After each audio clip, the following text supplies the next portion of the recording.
বন্ধুরা দেখো আমি যেটুকুনি পেরেছি আমার মেশিনটা ভালো করে মুছে তারপরে এই যে পুজো দিয়ে দিলাম লাড্ডু দিয়ে। দেখো তোমরা।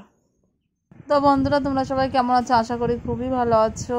আজকে বিশ্বকর্মা পুজোর অনেক অনেক শুভেচ্ছা। দেখো সব যন্ত্রপাতি ধুয়ে নিয়েছি আমি, সব কাজকর্ম করে তারপরে এই যে শুকিয়ে যাওয়ার পরে আমি যন্ত্রপাতিগুলো এই যে সিঁদুর তেল মিক্স করে সিঁদুরের ফোঁটাগুলো দিয়ে দিচ্ছে। আমাদের মধ্যে এইগুলো নিয়ম আছে, ছোটোবেলা থেকে দেখেছি, আমার মা দিয়েছে। এখন আমার বিয়ে হয়েছে, বিয়ের পরে শ্বশুরবাড়ি এসব আমি করছি। ধুয়ে বুঝে আমার ঘরে মেশিন আছে, মেশিনও আমি পুজো দিয়ে দিয়েছি অলরেডি। তারপরে এই যে সব যত যন্ত্রপাতি আছে চেয়ার টুল সবেতেই আমি সিঁদুর মধুর দিকে দিচ্ছি। এইসব আমাদের ঘরেই থাকে।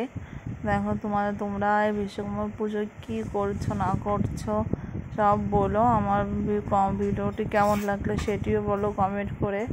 বন্ধুরা আমি পুজোর দিন কিছুই বলতে চাই না, একটা মেয়ে আমার ভিডিওতে এমন বাজে বাজে কমেন্ট করতে